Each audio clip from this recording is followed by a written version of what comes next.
On May 28, 1944, the USS Lagarto slid sideways into the Manitowoc River, the 21st out of 28 submarines built by the Manitowoc Shipbuilding Company. All of the subs launched sideways because of the narrowness of the waterway.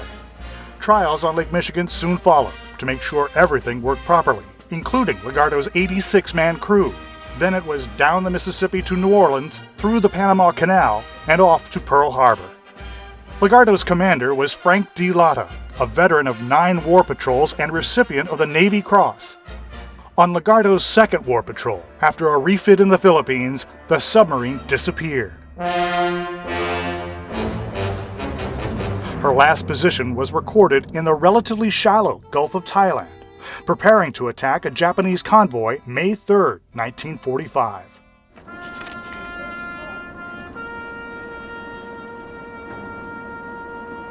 Members of the Wisconsin chapter of the U.S. Submarine Veterans of World War II adopted Lagarto. Led by Roy Leonard, the subvets contacted Jamie McLeod, a British wreck diver in Thailand, and asked him to look for the missing sub. McLeod and his crew aboard the MV Trident had heard Thai fishermen talk of snagging their nets on something big near Lagarto's last reported position. 2 years ago, more than 100 miles from land, McLeod found an American submarine on his first dive. But was it Lagarto? First thing I saw was the very, very front of the bow. And then I didn't quite reach the conning tower because I was so excited. I wanted to get the signal up to the guys quickly to come and have a look. It's a big ocean, there's a lot of wrecks, the coordinates could be from anywhere. Luck was on our side that day, very much so. The Navy conducted its own dive on the sub 1 year later and found enough identifying details to claim it as the Lagarto. The Navy also says its divers took this picture at the site with the name Manitowoc stamped on one of the propeller hubs. Only 4 subs built in Manitowoc did not come back, and Lagarto was the only one of the 4 missing in the Gulf of Thailand. Navy divers brought this plaque and placed it near the aft capstan. But questions about how the Lagarto went down remain. In March 2007, the Wisconsin Maritime Museum sponsored an expedition to the Gulf of Thailand. John Chatterton and Richie Kohler, portrayed in the bestseller Shadow Divers and hosts of History Channel's Deep Sea Detectives, conducted 4 dives on the Lagarto, looking for answers to how it sank. For these repetitive dives at depths deeper than 200 feet, they strap on a large yellow box called a rebreather. It takes your exhaled breath and recirculates it. It scrubs out the CO2 from your exhaled breath and simply replaces the oxygen that you have metabolized by injecting it back in here. So these 2 little tanks right here will enable a diver to stay down underwater regardless of depth up to about 5 to 7 hours. Joining Chatterton and Kohler, Evan Kovacs, who not only wears all the necessary dive gear, but also maneuvers the bulky, watertight housing for his high-definition video camera. I mean, look at the size of this thing. It's like pushing a smaller fridge through the water.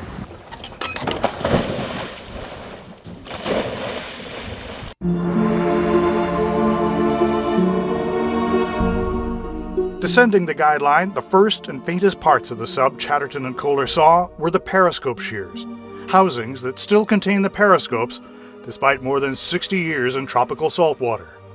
The submarine is sitting upright on a flat, sandy plain in 225 feet of water, encrusted with corals, sea fans, and oysters. Its stern is tightly wrapped in the Thai fishermen's nets, but underneath the tangle, the rudder is visible, hard to port, and all of the dive planes are turned downward, indicating a steep dive. Not just diving and turning, but you're talking a radical dive, a radical turn. Yeah. This was clearly a very extreme, evasive maneuver. What Lagarto could not evade appears to have been a single depth charge. There's one large hole torn into the port side, estimated to be at least 8 feet wide and at least twice as high near the officers' quarters and forward torpedo room. But there's no indication that the innermost pressure hull that held the crew was punctured. And anyone in that compartment next to where the weapon detonated would have probably been knocked unconscious. Chatterton and Kohler say the blast pushed the pressure hull inward roughly 3 feet. We've seen other submarine wrecks that have suffered a pounding, and we've seen dents in the steel, but this is way beyond that. If this is the cylinder of the hull, the side is actually bent in exactly like my fingers are showing you. The Japanese got lucky. A perfectly placed depth charge. But, the things that we don't know, how did water make its way into the submarine? The answer to that may be at the starboard bow, which reveals a surprising part of the story. One of the torpedo tubes remains half open. Kohler put his still camera inside and found it empty.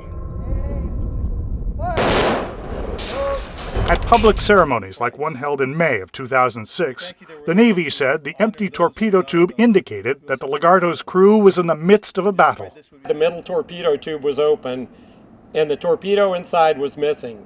So USS Lagarto apparently went down fighting. But Chatterton and Kohler have an addition to the theory, that the torpedo tube's inner door that opens into the sub's torpedo room, similar to this one aboard the USS Cobia, may have been blown open in the blast, seconds before the crew could shut the outer door completely. It is quite possible that that water pressure could have traveled through the inside of that tube and blown the inside door of the Lagarto's torpedo tube open, creating a 21-inch wall of water that would have just been totally unrecoverable, totally devastating to everyone in the crew. In addition, at a length of 311 feet, the Lagarto was longer than the depth of the waters in which she was maneuvering. That meant, even if there was time, there was no room to dive deeper. It gave the enemy greater odds of a fatal blast to Lagarto, not to mention shockwaves that could rebound off the bottom. You have a lot of things going against you in a shallow body of water like the Gulf of Thailand, and really there's no place you can run to. If you have to get to deep water, you have to go all the way to the South China Sea. John Kenny, a grandson of Signalman First Class William Mabon, observed the dives on behalf of families of Lagarto's crewmen. I'm satisfied that they're doing everything possible to be as respectful as they can and still do a great job. I think the people who have Manitowoc should be very proud of this. These sailors would have really liked to know that when they're gone, and then rediscovered that people care and that they'd want to know their story, and that the fact that no one is tampering with any of their remains. Some people will take items from a dive as mementos. None of that is being done. The torpedo tube, the dive planes, the damage, all leave a frozen image of Lagarto's final moments. It is a snapshot filled with dramatic action. I believe Lagarto went down swinging. I don't think that she went quietly into that good night. I think she took a bunch of swings on her way out. And when the end for Lagarto came, Chatterton and Kohler believe it came quickly. All of the hatches are closed. There's no evidence that any of the crewmen had time to escape. An American flag attached after McLeod's first dive in memory of the crew still waves in the current. USS Lagarto is a war grave for 86 crewmen whose sacrifice we honor and whose remains the Navy has stipulated shall not be disturbed.